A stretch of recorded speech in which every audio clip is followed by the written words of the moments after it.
Good evening. Graveyard's super pumped. Woo-hoo! Already in our comments. Woo-hoo. Oh, we have a pretty blue background for this show. I My know. goodness. I kind of gave a little makeover there. It's a whole new world. Okay, maybe singing's not my forte. I'll leave that one for you. I'm not even gonna sing it. I just want to leave it as your rendition. It was beautiful. How you doing tonight, Ness? I am great. How are you? I am so excited for tonight, dude. I have been waiting for tonight. Ever since you first made the announcement that there was even a possibility, I have been like waiting for this and mad fanboying over this. So I am excited for tonight. What's up, Mr. Tommy B? That's right. We have an incredible. We have great shows every week. We're very fortunate that people actually want to talk to us around here. But this show in particular is fantastic. What is up to Johnny Collado, the Saber OG out in New York? Yes, hey Johnny. Ow. How are you tonight, man? I know you're pumped. I am good. We just did I was just at a film festival yesterday.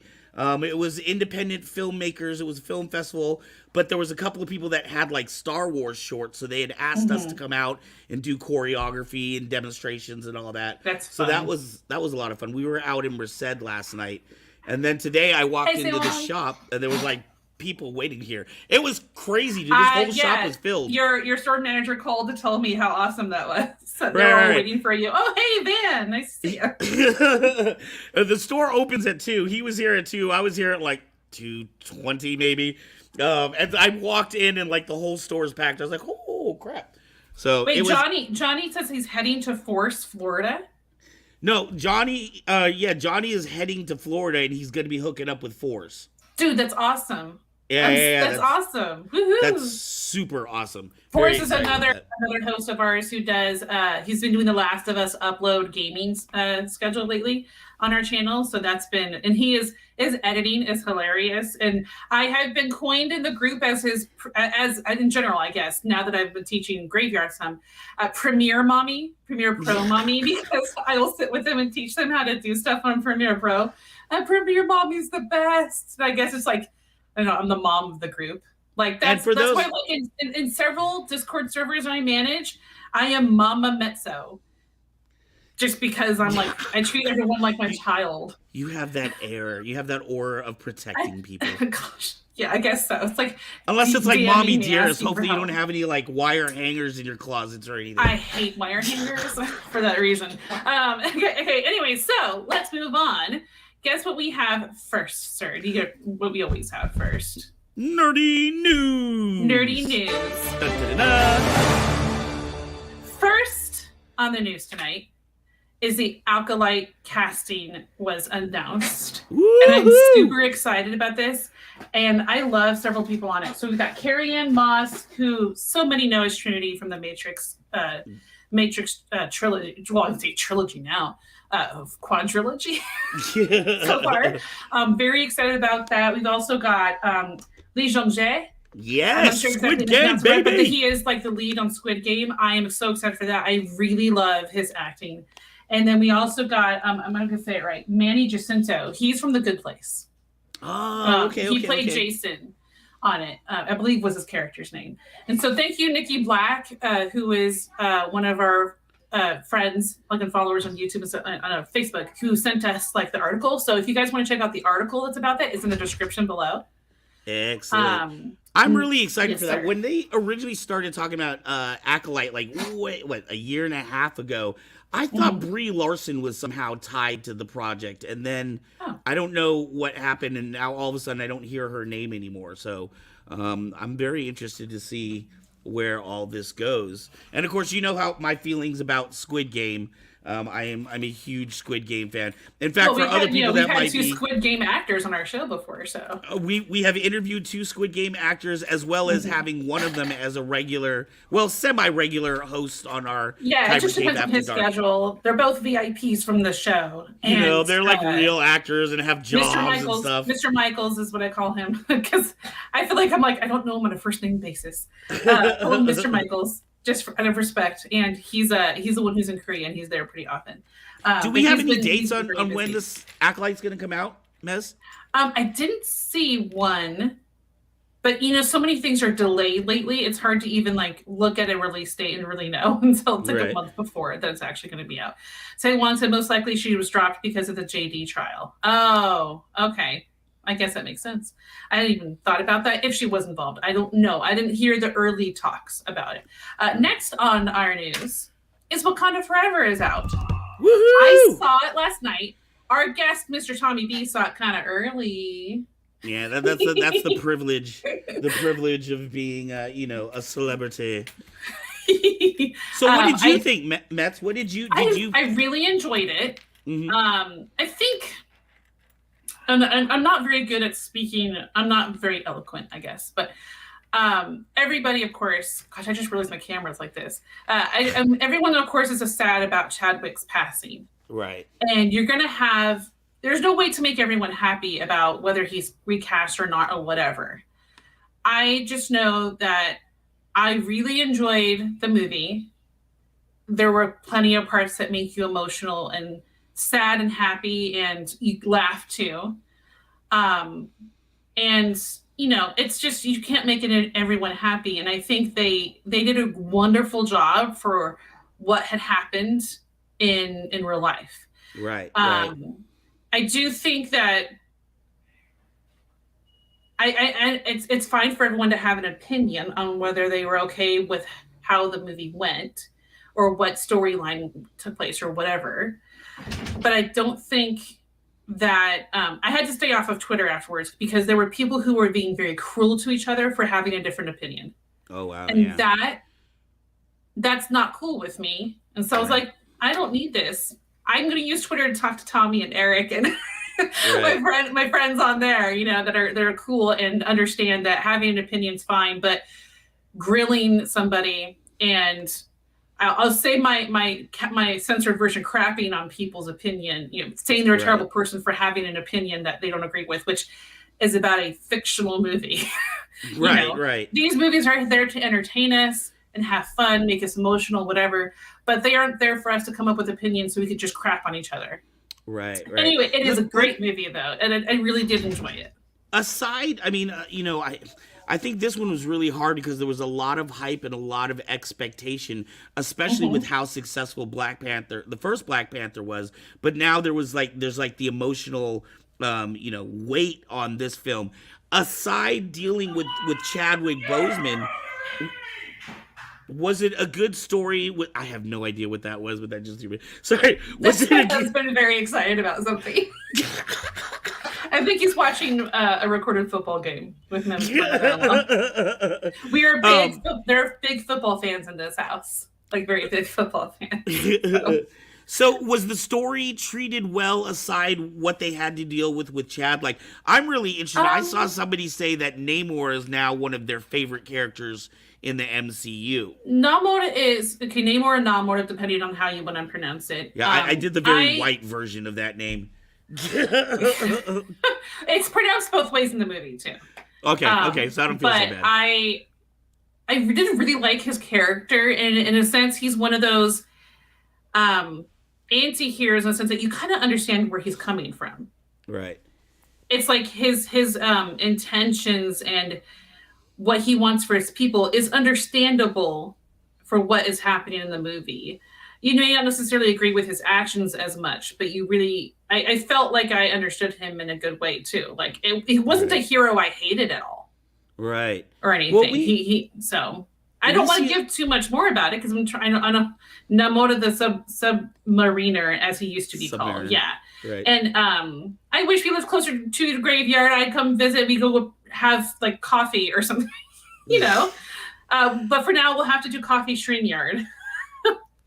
Anyway, so it was really good. I'm not going to give spoilers for it because I am not a spoiler person.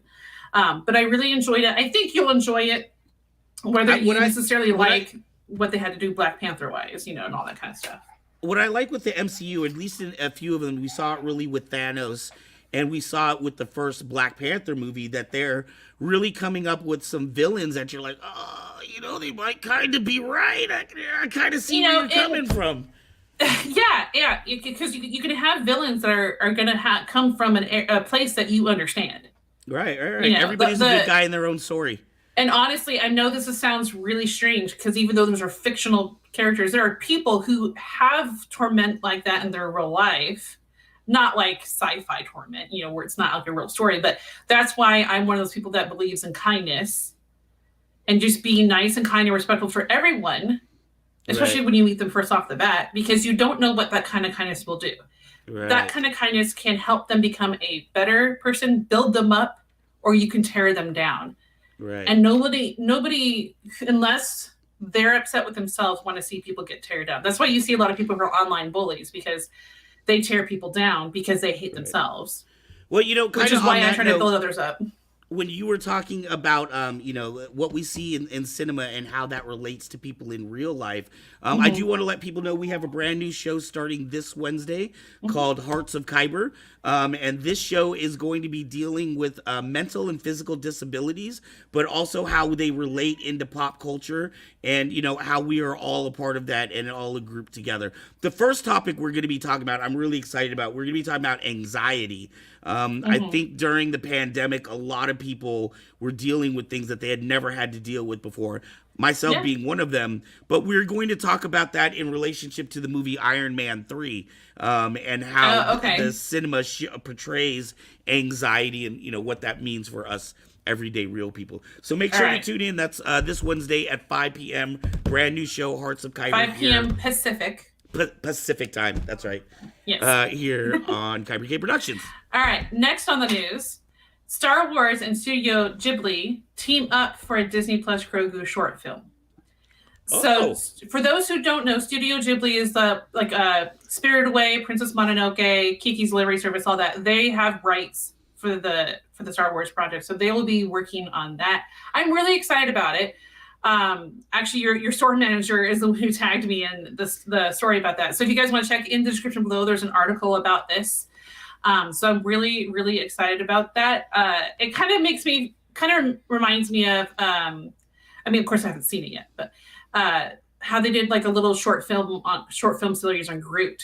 And maybe they're going to do like a little short film series on Grogu. Called Grogu and Dust Bunnies is what it's called.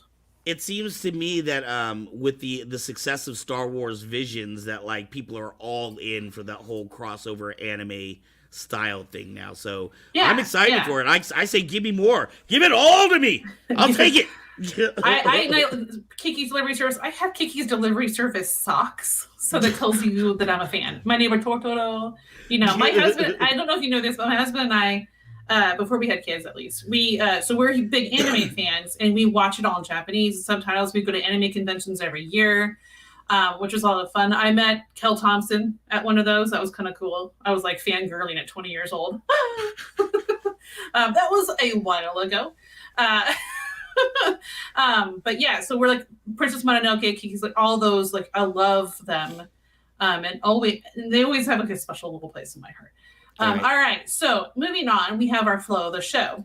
Woo-hoo! So our wonderful producer, James Kaiser, every week brings us a flow artist, which kind of how I like to describe it is any kind of artist that uses visually mesmerizing acts, no matter what they do with, whether it be a saber, gloves, fire, anything that you watch is visually stunning, I would consider it a flow. We had Mary Gibbs as a guest on this show. She was the voice of Boo from Monsters, Inc. And little did we know she was a fire flow artist. I know, that's so cool. That was like super cool. Yes. So it started off, the segment started off with lightsabers, and then it just slowly started evolving into anything that was like, ooh, anything you'd want to watch back in your college days. Yeah, so this week our flow of the show is Joshua Pilla. He's been on our show, Pilla, sorry. He's been on our show before. He's also known as Jest. You can find his YouTube channel down in the description below. So thank you, James Kaiser, and enjoy the flow of the show. And he's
That was fun. I saw Tommy really watching that one too. He's like that. I was so fun. I was watching Tommy. I know. It was a mix of joy and confusion at the same time. It was both happening at the same time on his face. Tommy, we'll have to. He can see us in the green room in here. So you should see the ones where it looks like someone's like levitating a saber. The Levitsabers, they're so amazing to watch. It really looks like they're like levitating. It's really, really cool. So thank you, James Kaiser, so much for finding that flow for us. And yes, I like to do little finishing title cards for our producers because we really appreciate what you do for us. Thank you, aka Darth Cephalus, and make sure to check him out on Etsy. Yes. He makes these really cool holocrons too. He makes holocrons for every Sith master and every Jedi. So yeah, he's got fantastic holocrons on Etsy. All right, and next, sir, is the man of the hour that we're very, very excited about. This is it. I've been waiting months for this. Yes, he's very Mr. Bechtold. If you cannot tell, he's very excited, Tommy. What makes you say that? Guys, we are very excited that tonight our guest is Tommy Bechtold. He is actor, comedian. He is also a new Rockstars host on the Break Room live stream at 3 p.m. Pacific. That's every weekday on the New Rockstars YouTube channel. In the description below is the New Rockstars YouTube channel link, as well as Tommy's Twitter link. I didn't know he had an Instagram until after I'd already created it, but follow him on Twitter and find out all of his cool stuff and all the really cool things he's doing. So without further ado, the man of the hour, Tommy Bechtold. Tommy Bechtold.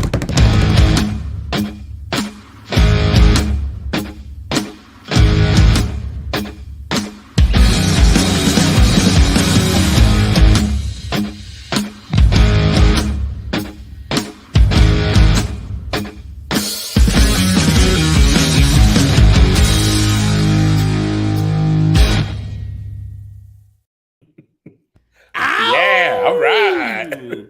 What's it like watching all those old videos of yourself clean shaven?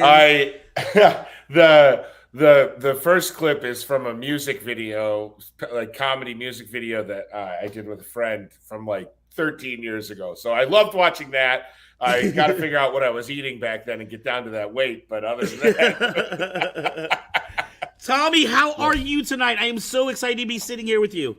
I am excited. Are you kidding me? This is amazing. This is, first of all, right up my alley. We got some geek news coming in, and then I don't know, that guy. I thought he had that thing like attached to his hand with strings. That was incredible. Right. I was mesmerized.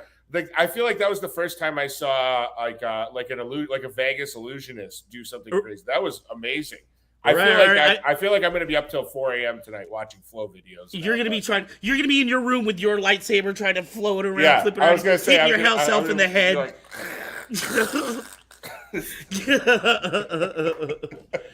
So you are right now out in New York. And by the way, for everybody in the audience, Tommy just had a birthday, so happy birthday to Tommy. Thank you. But most people know you for New Rockstars, which is out here on the West Coast. Oh yeah, I'll be back in the New Rockstars offices on Tuesday. Fear not. But I had a birthday on Thursday, and my nephew turned 1 on Thursday as well. So combined, we turned 40. But a little uneven. But yeah. So I came home to celebrate with him and my family, and now, as you can see by these lovely curtains, I'm in my mom's kitchen right now. So, so being a YouTube celebrity, I'm sure it's not like a regular 9 to 5 where you come into the office at 9 in the morning. You just produce things. I mean, you might go to premiere events at any given time for any movie, or stay up late to watch a new release of a show. Have you ever had a normal 9 to 5 job? Oh yes, many. I have been a drywall hanger, construction contracting apprentice, a barista, a bartender, a server, a flower delivery guy, a pizza delivery guy, a teacher, a teaching assistant.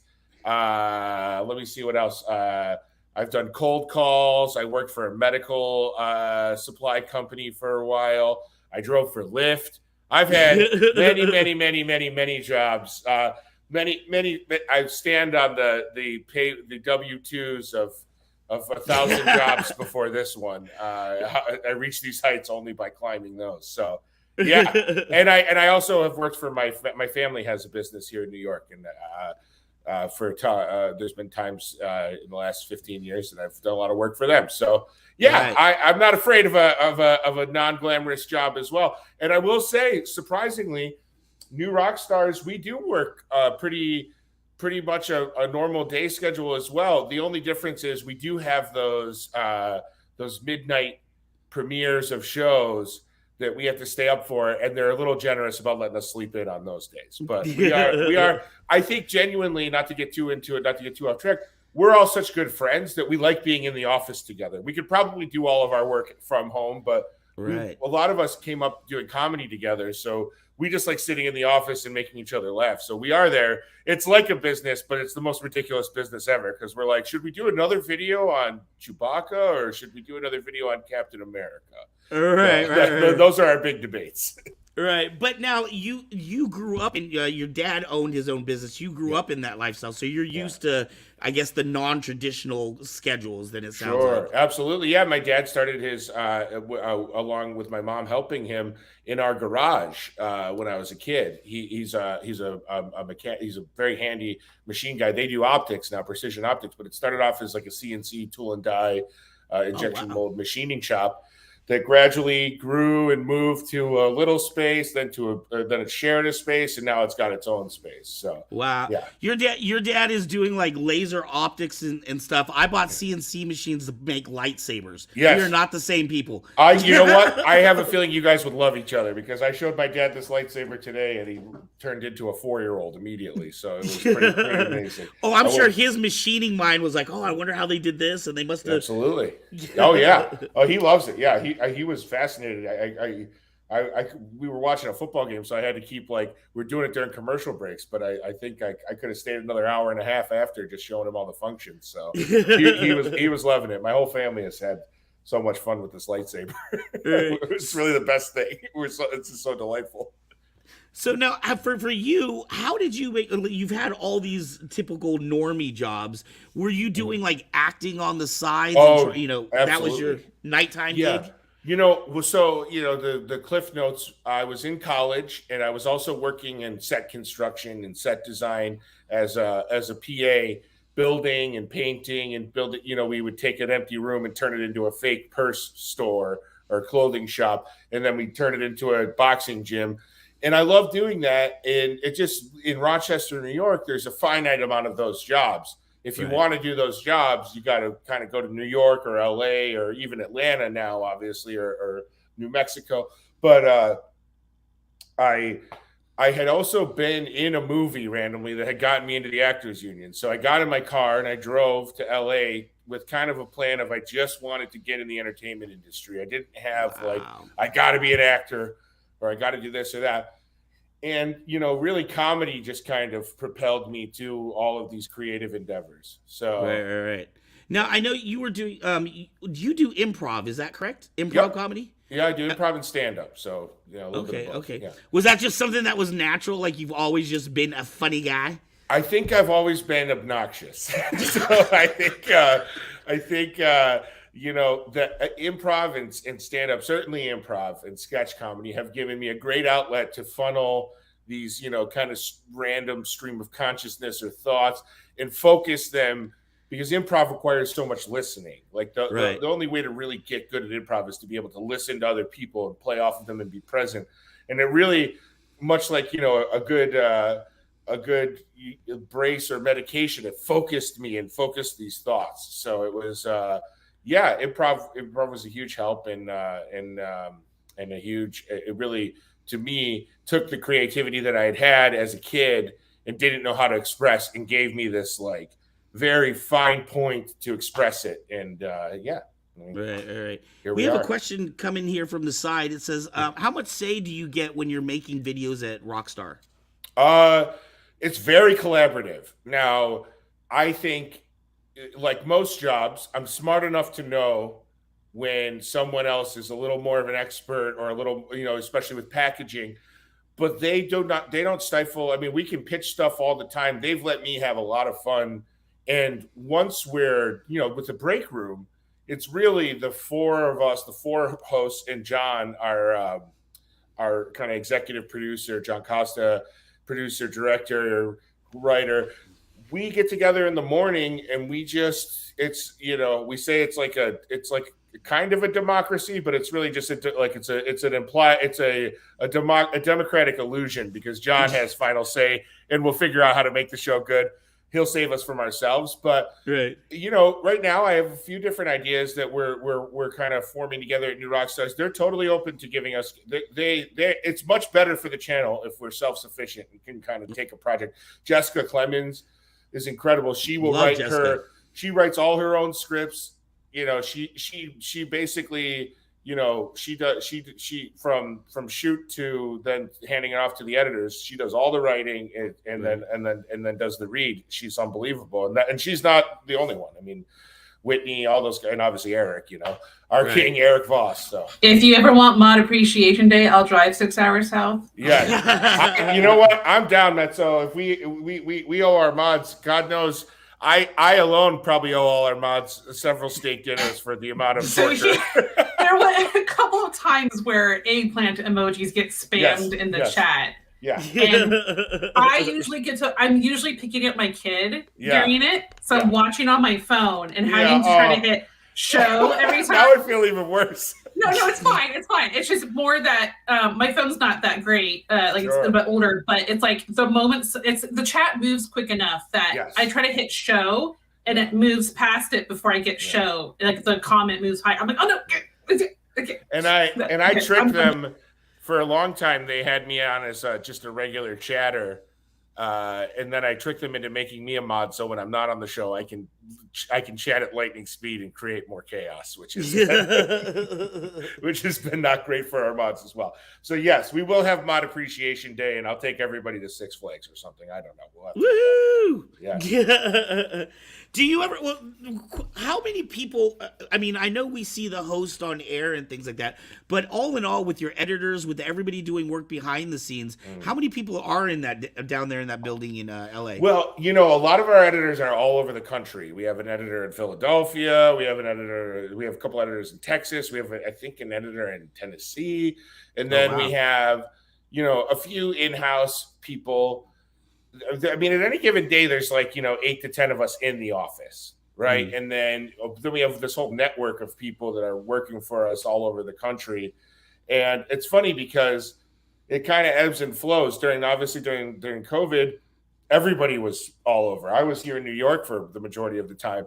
Right. We all had our own little pop-up blue screens that we were trying to pretend we're, at least close to each other. Now we're all moving closer back to being in LA. So we're hiring a lot more editors locally because it's easier if we have to drop off. If things aren't uploading, we can drop a drive off, not to get too technical. I'm sure this is, not too exciting for some people. But for me, it is. It's exciting for me because we do what you do on a very tiny, much smaller scale. Yeah. We're trying to be you when we grow up. Yeah, well, I think you're doing a great job and I'm very proud of you. Oh, thank you. Thank you. Yeah. So now how does it work with, I guess obviously you have a contract with New Rockstars, but you're able to do other things as well, right? Yeah. Like if you wanted, you could go off and do a movie or. Yeah, absolutely. They're very supportive of that, which I so appreciate.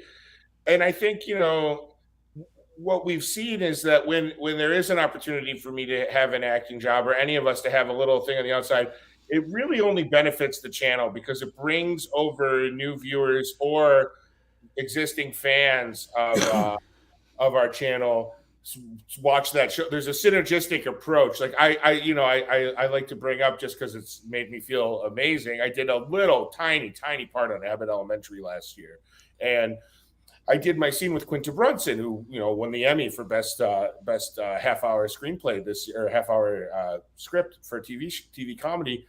Right. I did my scene with her, and she messaged me on Twitter after and was like, "I'm a huge New Rockstars fan," and she's since then kind of become Twitter pen pals with Jessica. So wow. It's like, stuff like that is just, you're out in LA and there's a lot of silence. So when you hear something like that, it gives you a little boost to keep going. So. Right. I just want to say, I see this comment about Kenny in the middle. I so appreciate that. Was the greatest job I've ever had, other than New Rockstars, of course. So I very appreciate anyone that even knows I was on the middle, because I had a long human hair red wig on and no beard. And also 80% of the time, if not more, my back was turned to the camera. So I tell your wife I said thank you very much. Yes. Now, so when you are working down and you're working on different things, obviously, you know, a lot of your work is dictated by what Hollywood is doing, right? So if Marvel has a new movie or Star Wars has a new series, you're obviously going to follow that. But do you guys kind of divide it up like, oh, Jessica's more of the DC person and Tommy's more of the Star Wars guy? Or do you guys have to be versed in everything? You know, I like to, because I am an obnoxious middle child, be versed in everything. But there are certainly people who are kind of, their expertise lies in things that is just going to be better to have them do the videos. Like Jessica's knowledge of comic books is encyclopedia. You know what? Fix it in post. Figure out what the plural of what I'm trying to say. Maybe my mom's a teacher. Maybe she can come out and tell me. Anyway, she's got an incredible database within her mind of comic books and individual characters runs, so she can reference like, oh, maybe they'll do this for the movie, or maybe they'll do that. I don't have that. I should maybe send this to Jessica. Oh my God! Yes, her head is probably already that though. Well, she's already got that in her head. She's unbelievable, and as everybody we work with. I mean, Brandon Barrick is just in general one of the smartest people I've ever met in my life, and I've known him for almost 15 years now. Just we started out doing improv, but it's like that guy, music, pop culture, TV, movies. He's got. I mean, it's just when you work with people that smart, you kind of by osmosis, even if you're not so smart, you learn things. And I've always had a good memory, so maybe I'm not the smartest, but I can parrot things. I think I would have been a great parrot in another life. But yeah, we definitely like. There are. I mean, Eric. Anything Eric Voss wants to do, we're 100% behind it. We're like, yeah, you're passionate about this, go, because you're the Michael Jordan of this skill.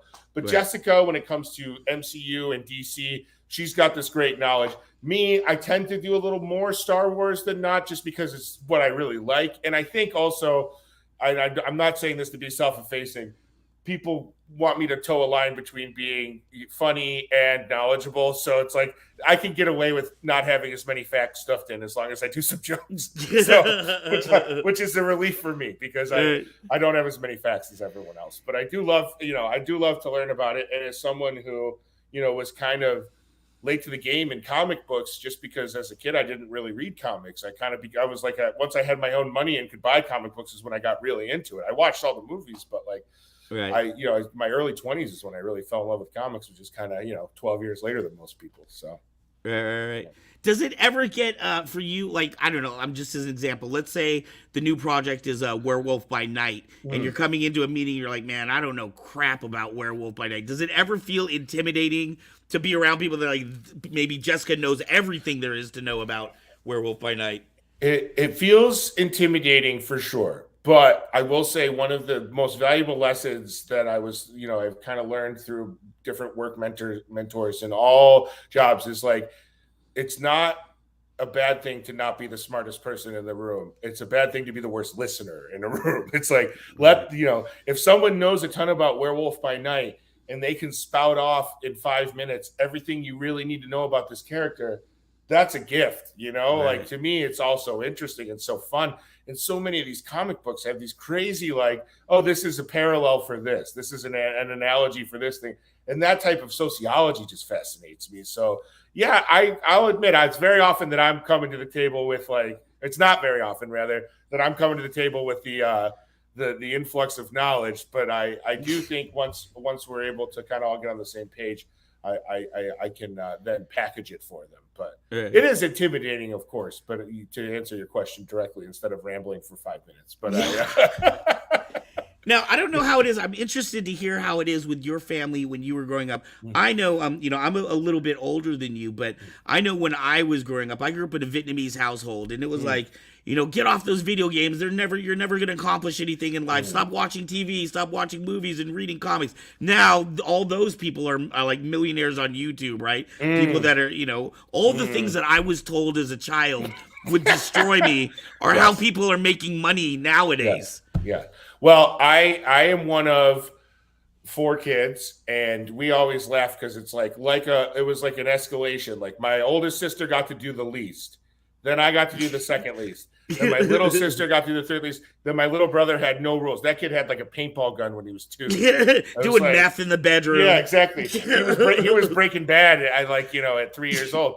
But yeah, my parents were funny because they weren't super strict. They were just like they wanted us to be kids for as long as possible, and I appreciate that.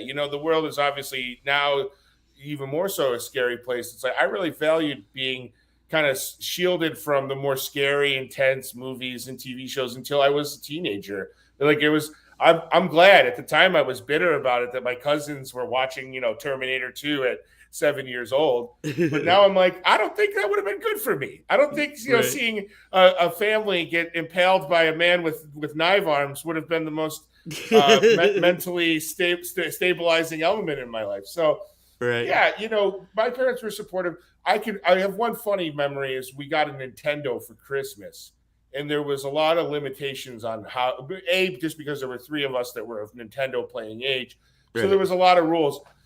But there was also time limits, and I remember going to bed, and I would hear the Nintendo fire up at like 10 p.m., and it would be my parents playing Mario. So I was like, all right, so you guys are into this too.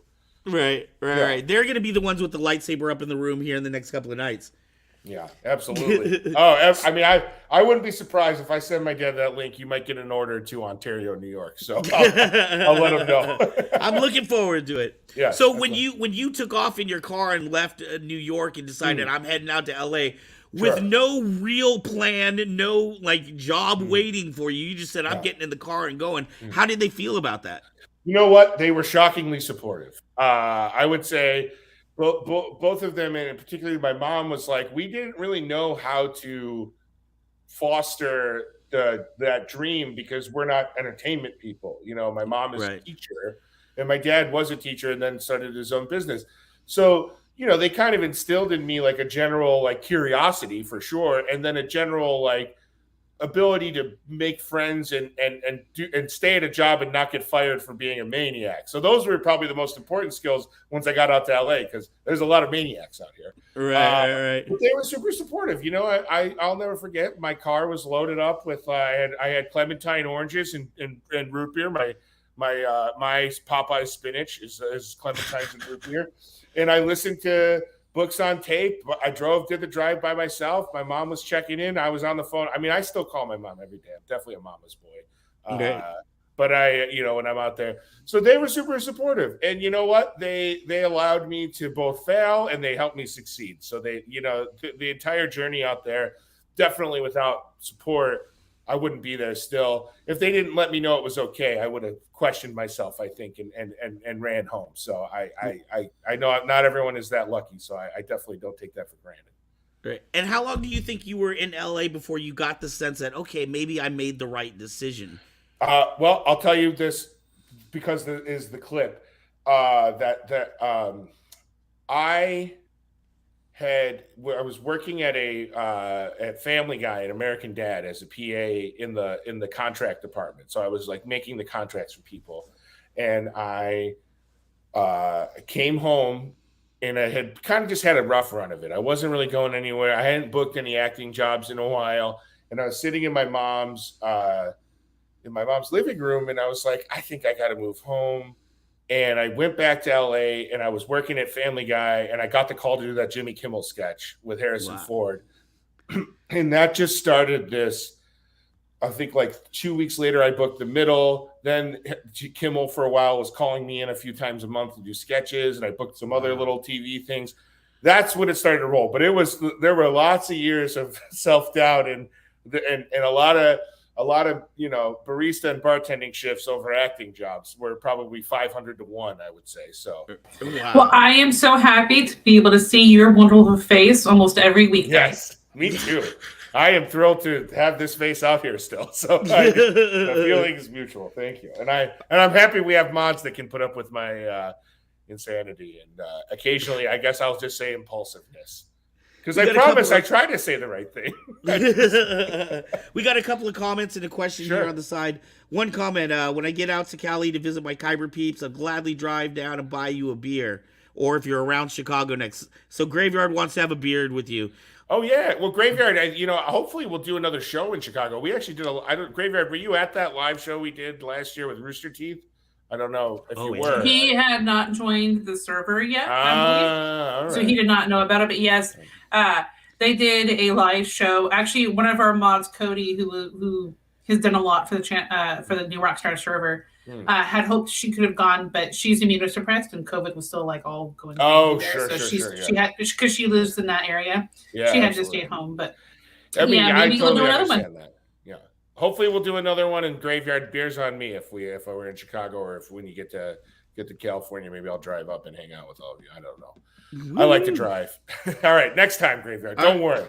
We've got another question. What's been your favorite or least favorite television/internet moment that you've been a part of? All right. Well, favorite is tough because I am in general pretty thrilled at all times to even have jobs in the entertainment industry. So I will say I got to do 2 different sketches with Harrison Ford, and he is my favorite actor of all time. And after the first one, what you didn't see in that scene is the other guy in the sketch with me is Jeff Loveness, who wrote Ant-Man, Quantumania, and is now writing the new Avengers Kang Dynasty movie. Yeah. He was a writer on Kimmel that I was friends with. Well, I hope we're still friends. I don't know. Maybe we're not. Maybe as of this viewing, we're not. But I'm friends with. And so he hired me for that job. And so it's the 2 of us and Harrison Ford. There's a really fun picture that I post on May 4th every year of us with Harrison Ford. And he came over. They had told us beforehand, hey, Mr. Ford's not going to take any pictures or anything like that, all this stuff. And we're like, yeah, no problem. His reputation is that he's a cranky guy. Right. So I'm just like, I likened it to like being a kid at Disneyland for the first time where you're like, you love Mickey Mouse, but then you see him in real life and you're like terrified. So we walk off stage and then all of a sudden he comes up to us and he's like, can we get a picture? And I was like, yeah, I think we can. Let me see. I think we can arrange that. And then he gave both of us a hug and we're like, wait, this guy is the guy we're not allowed to approach. And it was incredible. I have to say the fact that saying it out loud, that is that was a highlight. And I would just say like the lowest lights are just when you realize you've only been cast because you're a big guy and they're just making fun of you and like, or not making fun of you, but the joke is just about your body. And you're like, all right, well, I'm a professional, so I'm going to take this job, but I don't really necessarily have any artistic attachment to this. Or my other pet peeve is when I do a free job for my friends and they run way overboard. And I'm like, hey, come on, I donated my time. Why am I here for 10 hours? Right. So unless they have good craft service, then I'll hang out. That changes everything. Dude, the Jimmy Kimmel skit when you walking out in the Slave Leia outfit. Yes. The face you give him at the end, you're like, it just, yes. Made me. Yeah. I watch it just for that face that you give him at the end. Yes. And you can tell he just is tickled by your facial expression. So lucky. I can't believe that I get to do that stuff. As I say that is a sketch that they were making fun of me for being a big guy in a slave labor thing. But it's a little different, I guess, because, I not to be a hypocrite, but it's like I'm in on the joke, There's been times where I've shown up to jobs and they've been like, oh, we decided to add this more slightly embarrassing layer. I knew when they said you're going to be dressed as a fan, dressed as Princess Leia, I knew what I was getting into. I've seen the movies. Right. I knew it wasn't going to be a tuxedo. There's a mutual agreement there already made beforehand. Exactly. Versus oh, hey, we're going to make you do this. Yeah, we're going to put you in a Speedo. I'm like, nah. And you go on in 5 minutes. Yeah, exactly. Right, exactly. So we have a question here, but I do kind of want to go back and ask maybe a little bit more of a serious question. But the question here is, what's your dream gig? What's something that you'd love to do? I've had a little bit of luck writing for some smaller cartoon stuff, and I'd love to be a writer on a sitcom or write like a big budget action comedy. My dream acting gig is, yes, Star Wars movie or TV show. I auditioned for Kenobi and I auditioned for She-Hulk. So I didn't book either one of those, but I feel like now that I'm auditioning for those shows, I'm in the running. And they shoot a lot of them in LA, which is nice. So that's my dream. Showing up on Disney Plus and then covering my own acting job on New Rockstars is my dream. And then we have this fine actor here who completely stole like, the this master thespian came in. So now, to get a little more serious, this is something I've been thinking about on a personal level, and I'm only asking you because you had mentioned it and brought it up. I myself am a little bit of a bigger guy, and we were talking a couple of weeks ago about how it feels when you go into a casting and it's like ugly person number one. Oh, yeah. And you know that's, like, oh, they think I'm ugly, or how does that feel? How do you reconcile that as an actor? My armor has always been, since I was a little kid, being self-effacing and turning it on myself, taking the control of it by calling it out first before anyone else can. But it doesn't feel great. And, for a long time, a couple of friends and I were talking about doing a little quick podcast about our most offensive audition breakdowns of the week, where we'd be, this guy's name is Barf. He lives on a couch and no woman would kiss him if you paid her $1 million. It's like, why is that the description? Now, I used to write those casting descriptions and I would be like, this is Ben. He's a little heavy set. Right. And I feel like we got the same actors in for those, it's like, I feel like it's just like this weird thing. And it's just, the reality of it is, kind of like losing your hair. It's like there are certain things that people are always going to be really sensitive about, and there are certain things that people are going to be brutal about. Weight, hair loss are just those things that most people are like, they have either blind spots to the way they can make you uncomfortable or feel bad about it, or they just don't. They're like, well, it's your fault. They don't understand everything that goes into it. So it's a bummer. I think there's definitely a way you could explain it.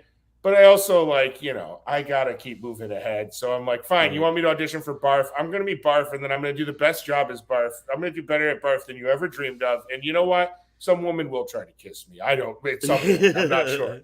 You won't have to pay her $1 million. As an actor that has to deal with that, does that inform your writing when you're writing? Do you try to be conscious of how you're writing characters? Or yes, but I will say it's also given me empathy for people that may not be as attuned to it, because I'll be like, oh wow, I totally wrote that character with very little care for how the actor playing them would think about being described that way. But I do think it has made me more conscious of it, and I do think there are certainly people that just fire away and describe people with reckless abandon in their scripts, and like that could be your thing, but I don't know if I would want to go into a project making people feel bad before they said their first lines. So it might be. Now, do you prefer things that are more like scripted, or do you like being off the cuff and just being yourself in the moment? I mean, when someone's written something really well, it's an amazing feeling to get to say their words out loud. But having had the opportunity to do some improvised, scripted or improvised film and television stuff, it is really fun when you're with other improvisers and letting it rip. I've done a couple things with Ed Bagley Jr. and he's a machine.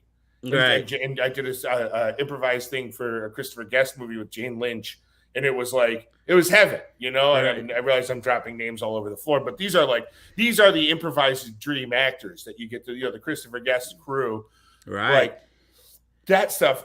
But if you're improvising with people that just don't want to say the words or haven't learned their lines, then it's a nightmare. So it's a fine line. I say someone who's taken their time to really do great writing, there's nothing better than being able to put their words out into the real world. So I'm always fine with that. I have no need to spew out my own brilliance. Well, I'll tell you what, I know, you're on several different shows on New Rockstars, but I know in particular when I watch you and Eric together, and I know both of you have an improv background. Yeah. Some of the places you guys go, and I can tell this is not written on paper. You guys are just, going out there.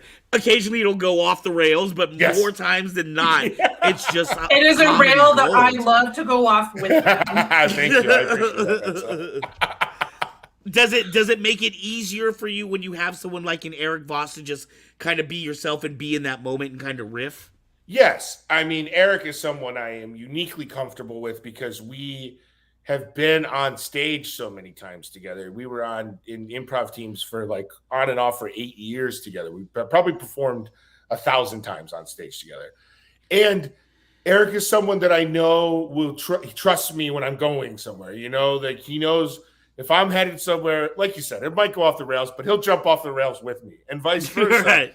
And it's funny, you know, there have been times where we've had to just get on Riverside and start recording a video. And the script is like, Eric says hello, Tommy says hello. And then it's like, then the outro. And we're just like, I'm just like, all right, Eric, you run. I'm going to run behind you as fast as I can. And let's see if we can get to 22 minutes. And like, you know, so yeah, I mean, Eric is definitely, you know, someone that I think we're uniquely qualified to do that with each other just because of our familiarity. But the same I would say for Zach and Brandon and Jessica. They're both all trained improvisers, and it's, you know, the break room can get off the rails, but I can't imagine how much further it could get off the rails if we didn't have that. You know, I can imagine how much further it can get off. Yeah. The rails. I know I'm jumping in randomly. I am a theater person myself and have done improv in the past. And actually, I just posted in the comments bit that about 2 or 3 months ago, the Whose Line Is It Anyway cast was here in my town. I saw that. I was going to say, I wanted to hear more I got about to that. go on stage with them. Yeah. And I did sound effects, and it's my husband's favorite video, and they're coming back in February, and I already have tickets. Awesome. I'm so excited. love you guys, your chemistry with you and Eric, you know, because you're good buds, you know, you've known each other for quite a while, so it's fun. And then I saw Eric's show, and I'm just like, I want to go on the stage with all of them because it's so much fun. Like, you just want to jump in with them. And Eric is one of those performers, right? Like, he makes you feel like you could get up there. I mean, you are trained to do it, but like, he makes all of us feel like we got to run up there and do this with him because he's so good at it. Yeah, we're doing. He's like, he makes you feel like a part of it. You're doing it together, kind of a thing. Versus like, you need to, you know, step it up. Yeah, or an antagonistic stand-up that's just like, shut up, everybody, I'm doing my thing now. So it sounds to me that the avenue into new Rockstars comes through improv comedy. It doesn't hurt. If you grew up in Florida, went to University of Florida, or did improv in LA in the mid-aughts to up until about 2013, I think you're in a good position for a job, or at least an internship. I mean, I'm only a few hours north. Hey, listen. Now that I know the caliber of what we're dealing with here, yes, I think we should. I think it would be fun to have you on the show. I think we've talked about, like, especially you and Chrissy and Frey Girl. Like, it would be fun to have a segment where we at least like talk to you guys at some point. So that would be fun. I don't speak. It all goes through the almighty John Costa. So I don't want to make any promises. And I chat with him every now and then. Never about being on the show because I don't think that's my kind of place to do that because it's not my channel. But down, just like how you have family close to here, I have family down in Southern California, so I've got a place to go. Perfect. All right, I love it when a plan comes together. We got a touristy question here for you. You're about to turn into a tourist guy. Great. If you had one day to explore LA, what is a must-see or do? Okay, one day to explore LA. Griffith Park Observatory, very basic. Do that. Go to one of the old Hollywood restaurants, either Musso and Frank's or the Smokehouse or Dan Tana's. Get yourself some 80-year-old man stuff like linguine clams or like a pork chop or something like that. Yeah, sorry about that. Beep that out. I apologize to any children watching for my potty mouth. Don't be like me in so many ways. Don't be like me.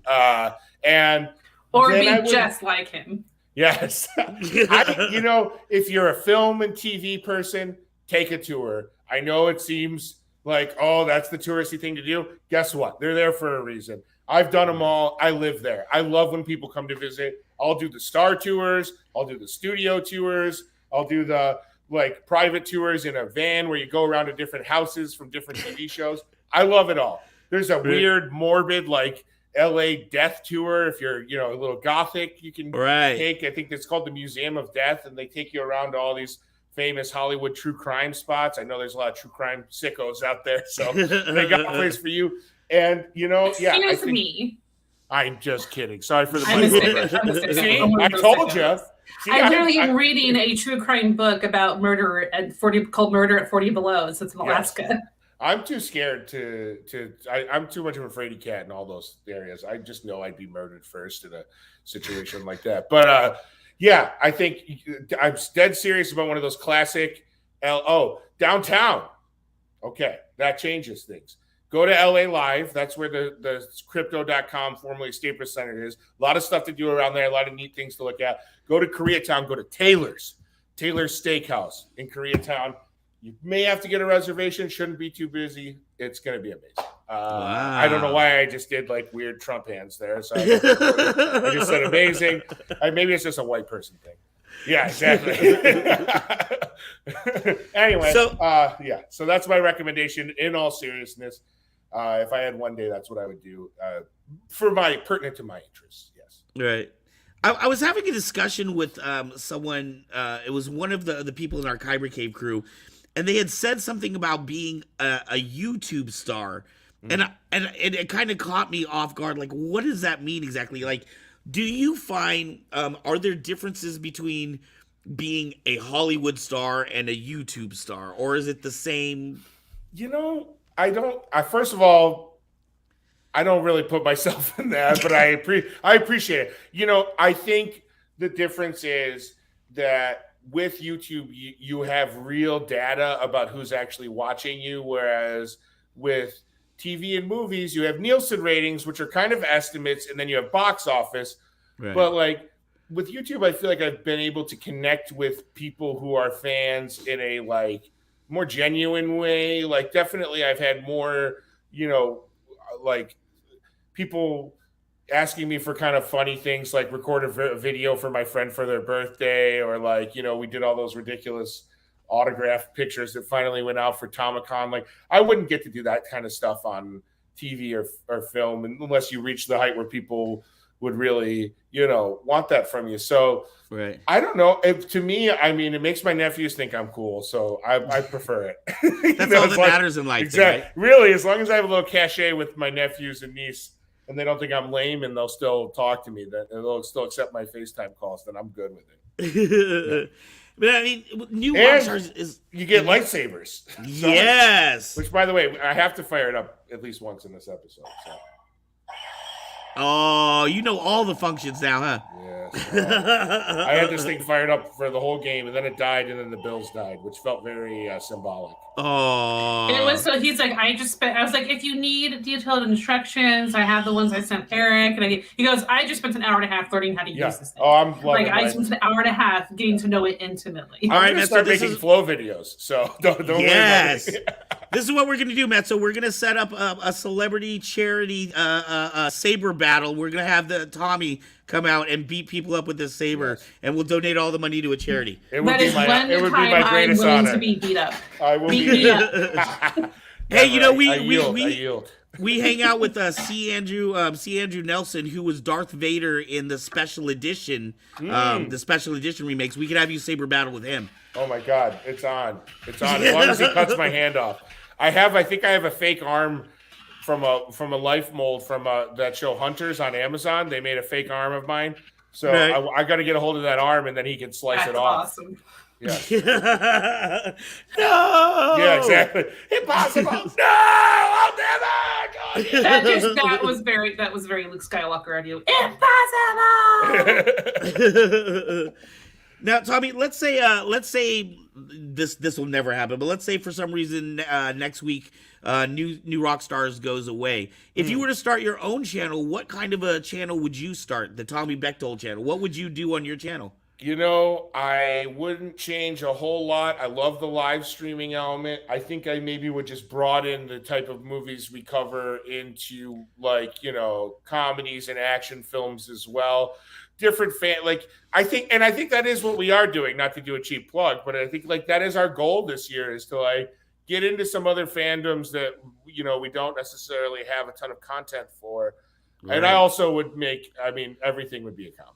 every show would be comedic, and that would annoy a lot of our fans, and we'd probably go out of business twice. So a lot of skits and stuff. Yeah. Oh, yes. And that is the true joy is when they let me do sketches. So I hope we can do more of those this year. They seem open to it. Come to my party. Yes. I got to remake Come to My Party for sure. Oh my goodness, please. My husband, I'm sure he'll be the person like sitting on the toilet. Like, it's so good. Yeah. It's so funny. I'm not sure if you got a chance to watch it, Eric, but it is It's so ridiculous. funny. It's ridiculous. That's Graveyard. I read your comment, and I think that would be a career highlight for me if I did that. So good for you. Best thing I did in theater was a Black Knight sketch with body parts coming down from the rafters on Halloween. Perfect. Theater is a beautiful place where you can let sure your is. imagination go free. Yeah, absolutely. Yeah, I know. I got it. I figured. I didn't think you meant what's his name, Dane Whitman from Eternals in the comics, right? Isn't he the Black Knight as well? Right. The Black Knight. You know, the funniest thing I just want to say in live theater I ever saw was two guys doing a parody of Spider-Man Turn Off the Dark, where they just took plastic sleds, like you would go sledding in the snow, and slid down the stairs from the balcony to the stage, and they just kept injured. They were dressed as Green Goblin and Spider-Man, and they kept having a fake fight in the balcony, and then they'd slide down the stairs and badly injure themselves like Jackass. I don't think I've ever laughed harder. I don't know if a clip of that exists anywhere, but if it does, I'm putting it on my Twitter. I'm gonna look for that for you. But that kind of reminds me of that Family Guy episode when him and the chicken, Peter Griffin, and the chicken kept fighting over like everywhere. Yes. Oh my god. And you're kind of watching it like it's still going. Yes. Oh, I mean, that's some of the best Family Guy bits are the ones that just don't end, and you're like, wait, is this bit is still going? Even now, like if I smack my toe or my knee or something, you go, over and over. My husband and I both do it back and forth to each other. Yes, I love it. So, hey, Tommy, we're coming up. Man, this has been such a fun time. We're getting ready to come near the end of our segment. What do you like to do for fun when you're not rock starring it out? Oh, when I'm not rock starring it out, I'm a sports fanatic. Go Bills! Go Bills. Go Buffalo Bills. Go Detroit Tigers. For baseball, if you're a baseball fan. But just controversial. Yeah, just to be I love to go watch live comedy. I love to go watch movies. I like to shop around used bookstores. That's I know I'm sounding like a real grandfather right now, but if I have spare time, I like to go to baseball card shops and used bookstores and blow money I don't have. So that's my true passion is being in financial crisis at all times. A true American. Yes. Keep those margins thin, baby. Minnesota says no. All right, fine. Do you have anything coming up in the next year or next couple of years, things that you're excited about that you want to let people know about? Or I do. Eventually, season 2 of Hunters will come out, and I will be on season 2 of Hunters for a bit. Not playing a really awful person, so don't root for me. And then I did a pilot called The Company You Keep, which I believe is going to be on NBC. Oh, wow. Mid-season with Milo Ventimiglia and William Fichtner, proud Buffalonian and actor in The Dark Knight. Of course, he's in the bank scene with the Joker at the beginning of the movie. He's the guy that gets the police officer that gets killed at the end of the bank scene. Spoiler for a 10-year-old. Spoiler alert. But, I am so excited for you, Tommy. That's all really cool stuff coming up. Thank you. Yeah, and then new Rockstars. Catch me on new Rockstars. As long as we're still there, I'll be there. If you guys want to check out new Rockstars, the channel link is in the description below. They are a fun channel, as most people, viewers know. I've been a mod for them for Tommy. It's been over 2 years. Yes, since I've been a mod. Well, we couldn't do it. I mean this without any hyperbole. We definitely couldn't do it without you. I appreciate it very much. And we feel the same about Mezzo. We're gonna have to fight for her, Tommy. Yeah, there's gonna be a bidding war. Maybe we'll lightsaber battle. Tommy, I see a saber battle coming on. I'll use mine to fend off both of you. All right. It's kind of funny, Tommy, too, because when I'm not sure everybody in the channel knows necessarily too as well, but when I joined this channel, it was kind of kismet happenstance sort of thing. His store manager is a good friend of mine, and they need an editor, video producer, like person last second. And I literally joined the channel 2 days before my first show. Oh, I love it. And so it was just kind of it felt baptism by fire. That's how we roll around here. Improv-esque that I just kind of joined. That's the lesson, right? I always say, like, you got to be a little lucky and have kismet, like you said, but you have to be prepared for when that luck and kismet comes along to be able to. Obviously, you're good. You did a show 2 days later, and you're still here. So, obviously you're talented. So, and Nerdy Drew here in the comments. She is a former Discord mod for New Rockstars. Nerdy Drew, thank you. So she's a good bud, and she said New Rockstars are absolutely wonderful. I thanked them in my book. She's written a book. All right. Well, I'm taking that as a personal accomplishment and putting it on my resume. I've been thanked in a book before. Tommy, I have had absolute pleasure talking to you. I really appreciate you staying up late in New York to talk to us. Happy to do it. And I'm hoping we can maybe get you on our Friday night show one time, Kyber Cave After Dark. That's where we have the Squid Game actor John Michaels pops in every once in a while. I would love to. It's for those who don't know, After Dark is Friday nights at 8 p.m. Pacific. It is our topic show where we discuss one thing that's a heavy topic and a light topic. And we can curse on that one. Yes, you can curse on that one. We do our best to make sure we're all civil with each other, though, to like having open ears and understanding on other people's opinions and stuff like that as well. Absolutely. So that was a fun show. And then we also have Wednesday mornings at 10 a.m. is the gaming live stream with yours truly playing scary games lately because of October. I know, Tommy, we've been playing Phasmophobia. Oh, God, Jessica made me play that once. I want to play with her so bad. I watched her on Twitch. She tricked me into playing once, and it was terrifying. Please tell her she'd like to come on and play with us. We play, I know, during kind of New Rockstars hours. It's Wednesday mornings for just a couple hours, but it's always fun and silly. And we just have a great time. I also play, I like doing a variety, but since we only are doing it once a week, it's kind of hard to do a variety when you're only doing it once a week to start, at least. Yeah. Ability TV on Twitch. He's our guy who's going to be on our Wednesday night shows with Ark. Yes. So hello. Thank you for coming in. I'm glad to see you. Tommy, thank you so much, bud. It's been awesome having you. We love you. You are my the man. pleasure. I love you guys. I'm a fan for life, and let's do that Friday show. You. Yes, we'll definitely have you on Kyber Cave after. Of course, I don't have my saber. I'm in the damn saber store, and I don't have the saber ready. You're dead. We're gonna clip that picture, Mezzo, and put that up on our. I've already saved it to my computer. Perfect. Well, I really appreciate you guys asking me to be on. I'm flattered, and I had a great time. Thank you so much, glad. Tommy. And for everybody out there in the audience, be sure to check out Tommy on we have his Twitter information down below in the description. You can check him out on New Rockstars anywhere you can YouTube. And thank you so much for your time. We're going to be staying in touch. I can't wait to send you some sabers for when you do charity events. Yes, no, and that is incredible. They're going to be so excited. So thank you for that very generous offer. No, thank you. Thank you. Have a good night, Tommy. All right, Thank you so much. See you guys.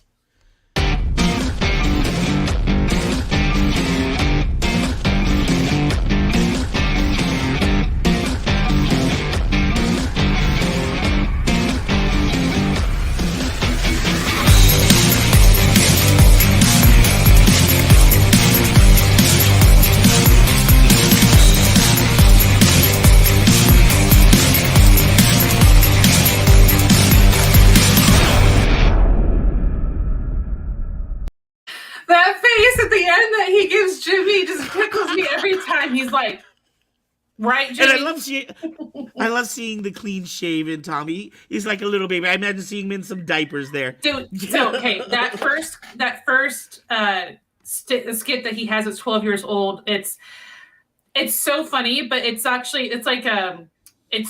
really catchy. I'm actually going to play it real quick. It's only a minute long, so I'm going to play it for everybody, and you can just giggle and laugh all you want. Come to my party. You're invited. Come to my party. You're invited. Come to my party. You're invited. Yo.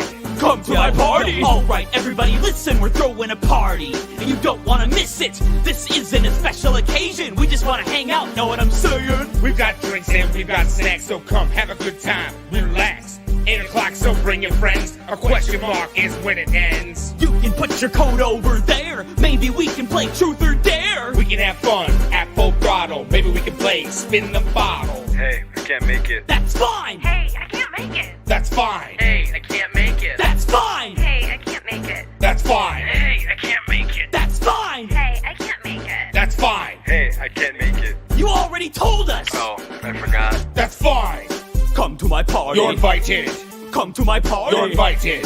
Come to my party. Please? Come to my party. It's just the two of us. Come to my party. It's getting weird. Come to my party. You said yes on Facebook. Come to my party. It's sad.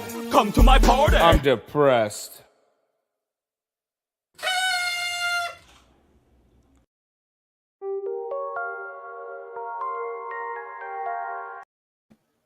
Okay, so, and I love that in the credits it says, thanks to this, the dollar store, and none of you.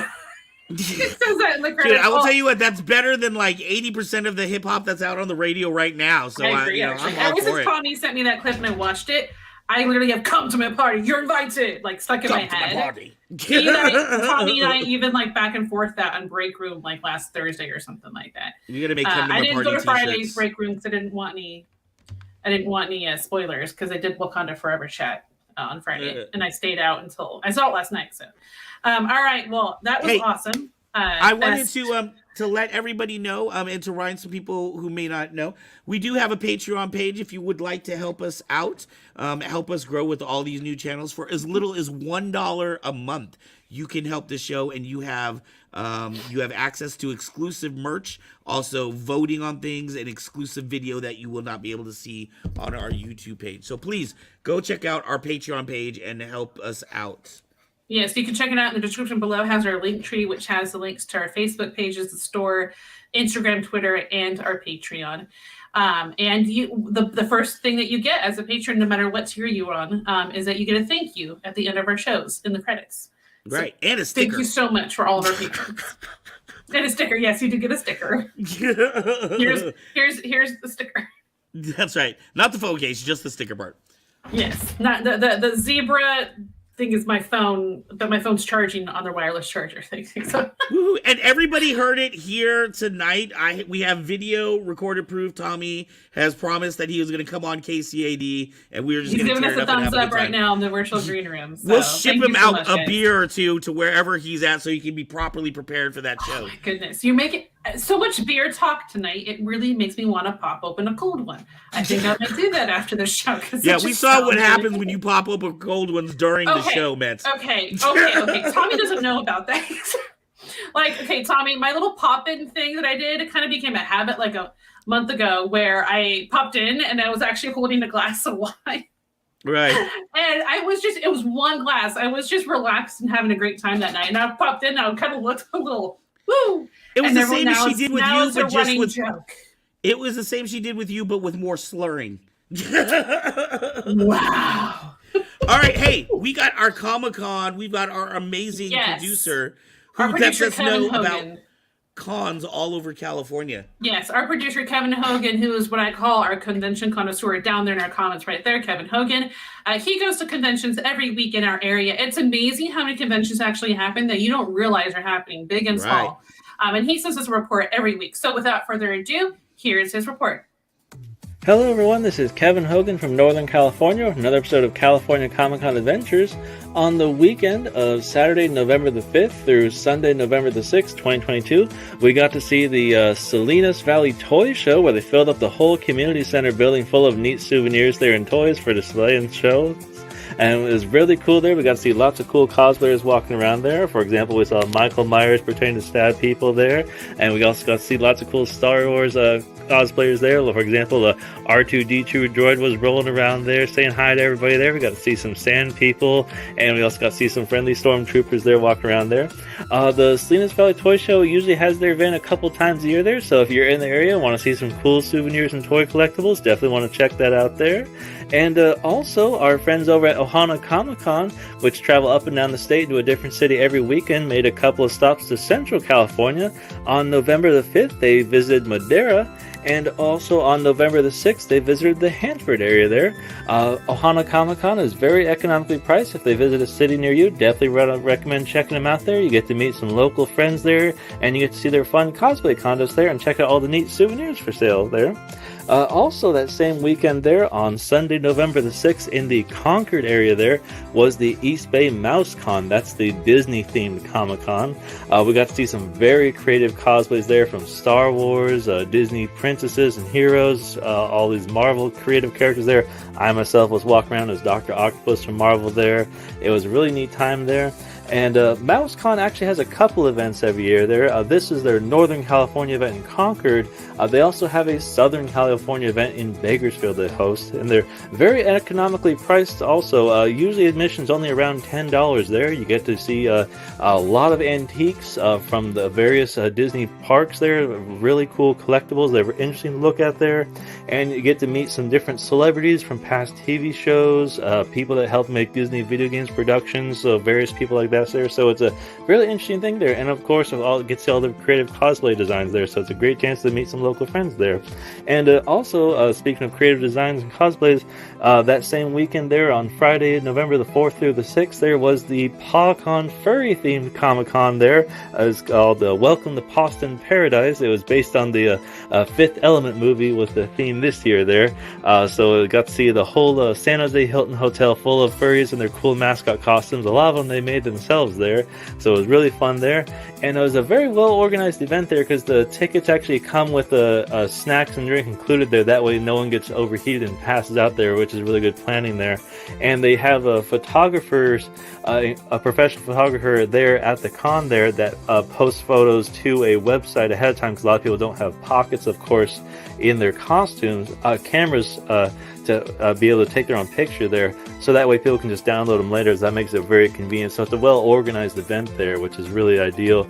So it's a great thing that other Comic-Cons, if they could replicate, that'd be very convenient. I think that was a very ideal and well-planned thing there. So look forward to seeing more events that copy that. And for those of you interested in upcoming events there, definitely want to check out Ohana Comic-Con on November 20th is visiting Santa Nella, Los Banos area.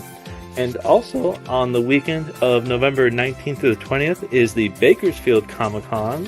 And also the Daly City Cow Palace will be hosting the Charles Dickens Christmas Festival. Well, thanks.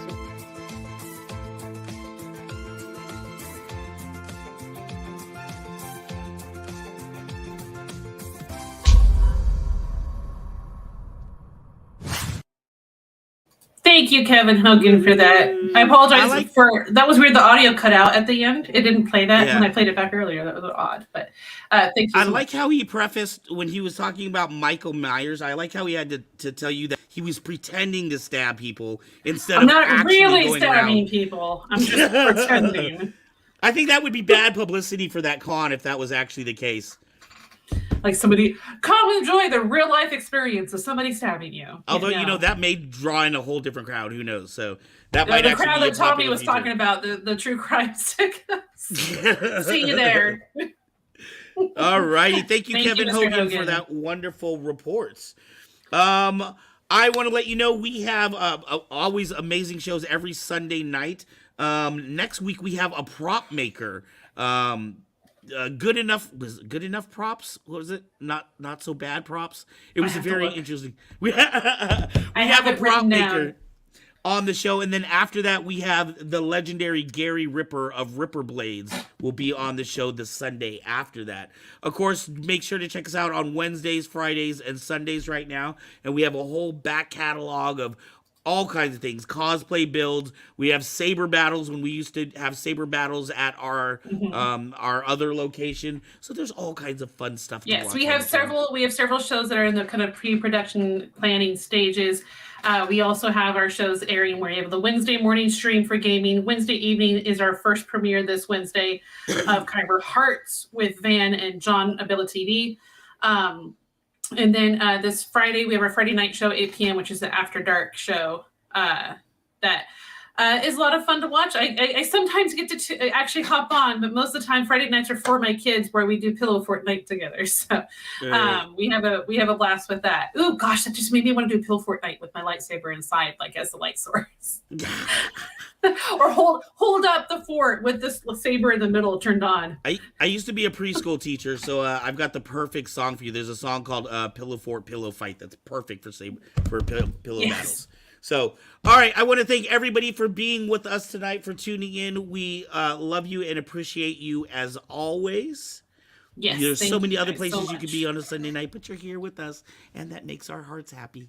Makes our Kyber hearts happy. All right, That's guys. right. As you know, we always close out our show with the talk of the town with Star Wars related TikToks. So without further ado, enjoy these and have a wonderful few days. And see you on Wednesday. And thank you again, Tommy, for coming Bye, on our Tommy, show. we love you. All right, enjoy.